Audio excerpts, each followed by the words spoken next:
Hi friends, welcome to short and hub channel. నేను మీ హరినాగానంద్, short and instructor. మనము ఈ channel ద్వారా షార్ట్ హ్యాండ్ సంబంధించింది అలాగే టైప్కు సంబంధించినటువంటి నోటిఫికేషన్స్ అన్నీ కూడా వీలైనంత వరకు అందించాలని ప్రయత్నం చేస్తున్నాము.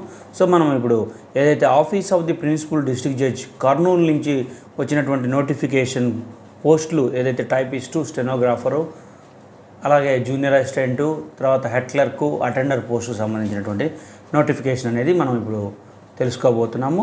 వీడియోలోకి వెళ్లే ముందు మనం ఈ షార్ట్ హ్యాండ్ సబ్జెక్టుకి సంబంధించి ఆన్లైన్, ఆఫ్లైన్ కోచింగ్ అనేది అందిస్తూ ఉన్నాము. ఇంట్రెస్ట్ ఉన్నటువంటి విద్యార్థులు మన వాట్సాప్ గ్రూప్ నెంబర్ అయినటువంటి 9704455002కి మెసేజ్ చేయగలరు. సో మనం చూడండి, applications are invited in the proforma appended to this notification for appointment to the following post on contract basis in the 5th Additional District Court, Allagadda Fast Track Court, working on permanent basis. So ఏదైతే 5th Additional District Court, Allagadda Fast Track Court సంబంధించినటువంటి contract basis సంబంధించినటువంటి పోస్టులు అనేది మనకి ఇక్కడ ఇవ్వడం జరిగింది. So చూడండి, కోర్టులో వచ్చేటప్పటికి ఎక్కువగా ఈ కాంట్రాక్ట్ బేసిస్లో చేరిన వాళ్ళు తర్వాత వాళ్ళని రెగ్యులర్ పోస్ట్లో వాళ్ళకి ఇంపార్టెన్స్ ఇచ్చి తీసుకోవడం అనేది ఇప్పటి వరకు జరుగుతూ ఉంది.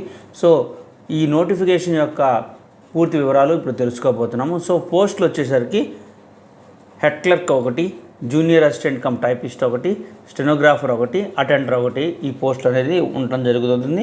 ప్రతి పోస్ట్కి కూడా సపరేట్గా అప్లికేషన్ అనేది పెట్టుకోవాల్సి ఉంటుంది.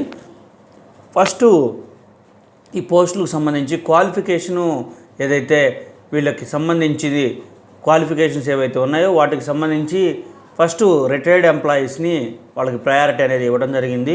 సో వాళ్ళకి సంబంధించిన క్వాలిఫికేషన్స్ ఏమి ఉండాలి ఏంటి అనేది కూడా పెట్టడం జరిగింది. సో వాళ్ళు ఎవరు కూడా రెస్పాండ్ కాకపోయినట్లయితే అప్పుడు డైరెక్ట్గా అవుట్ సైడర్స్కి ఈ నోటిఫికేషన్ యొక్క పోస్టులకు సంబంధించి ఫిలప్ చేయడం జరుగుతుందని చెప్పేసి మనకి తెలియజేయడం జరుగుతుంది. సో ఎప్పుడైనా సరే కోర్టులో జాబ్ వచ్చింది అంటే అది ఆటోమేటిక్గా పర్మనెంట్ పోస్టులు వచ్చినప్పుడు మనకి ఇంపార్టెన్స్ ఇచ్చి తీసుకోవడం అనేది పురాతన కాలం నుంచి జరుగుతున్నటువంటి విషయం. చూడండి, qualification for outsiders for the post of స్టెనోగ్రాఫర్కి వచ్చేసరికి గ్రాడ్యుయేట్ అయి ఉండాలి, ఏదైనా రికగ్నైజ్డ్ యూనివర్సిటీ నుంచి సర్టిఫికేట్ తీసుకొని ఉండాలి. అండ్ అతను తప్పకుండా కూడా AP government technical examination English type writing higher grade ఉండాలి. అలాగే ఇంగ్లీష్ షార్ట్ హ్యాండ్ కూడా హయ్యరు ఆర్ ఈక్వల్ అంటే ఎగ్జామినేషన్ అంటే చెన్నైది కూడా మీకు ఈక్వల్గా సరిపోతుంది. So type writing higher, short hand higher అనేది ఉండాలని చెప్పి చెప్పడం జరుగుతుంది. అలాగే హయ్యర్ గ్రేడ్స్ క్యాండిడేట్స్ కనుక ఎలిజిబుల్ వాళ్ళు కనుక ఎవరు అప్లై చేయకుండా ఉన్నట్లయితే ఎవరైతే లోయర్ గ్రేడ్ ఉంటారో వాళ్ళని కూడా కన్సిడర్ చేస్తామని చెప్పి చెప్తున్నారు. దీనికి కంప్యూటర్ నాలెడ్జీ కావాలని చెప్పి చెప్పడం జరుగుతుంది. అలాగే for the post of junior assistant cum typist, దీనికి వచ్చేసరికి బ్యాచిలర్ డిగ్రీ ఉండాలి ఎనీ యూనివర్సిటీ నుంచి. అలాగే AP government technical examination English type writing higher pass అయి ఉండాలి, టైప్ రైటింగ్ హయ్యర్ ఉండాలి, అలాగే డిగ్రీ ఉండాలి, కంప్యూటర్ నాలెడ్జ్ కూడా ఉండాలని చెప్పి అడగటం జరుగుతుంది. సో దాంతోపాటు ఇంకా ఆఫీస్ సబార్డినేట్ అటెండర్ పోస్టు అలాగే హెడ్ క్లర్క్ పోస్టు ఉంది.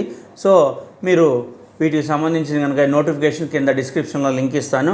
మీకు వీటిలో వేరే పోస్టులు కనుక అప్లై చేయదలుచుకున్నట్లయితే మీరు ఈ నోటిఫికేషన్ పూర్తిగా చదివి తర్వాత అప్లై చేయండి. ఎప్పుడైనా సరే ఏ నోటిఫికేషన్ అయినా సరే అప్లై చేసినప్పుడు ఆ నోటిఫికేషన్ కాపీని మనం భద్రపరుచుకున్నట్లయితే తర్వాత మనం దానికి సంబంధించినటువంటి పూర్తి డీటెయిల్స్ ఎవరిని అడగకుండా కూడా తెలుసుకునేటువంటి అవకాశం ఉంటుంది. అలాగే 18 ఏళ్ళ లోపల ఉండాలి, అలాగే 42 ఇయర్స్ నిండకుండా ఉండాలి 1/7/2023కి. ఏజ్ రిలాక్సేషన్ వచ్చేసరికి 5 ఇయర్స్ మామూలుగా ఎస్సీ, ఎస్టీ, బీసీ. డిజేబిలిటీ వాళ్ళకి వచ్చేసరికి 10 ఇయర్స్ ఇస్తామని చెప్పి యాజ్ పర్ రూల్స్ ఇస్తామని చెప్తున్నారు. సో ఇంకా ఇన్స్ట్రక్షన్స్ కూడా కొన్ని ఇవ్వడం జరిగింది. సో నేను ఈ ఏదైతే నోటిఫికేషన్ ఉందో దీన్ని మనం కింద డిస్క్రిప్షన్లో ఇస్తాను. సో మీరు చదవండి. సో వాటికి సంబంధించి అప్లై చేసేవాళ్ళు ఏమేమి అప్లై చేయాలనేది మీకు స్క్రీన్ మీద కనిపిస్తుంది చూడండి.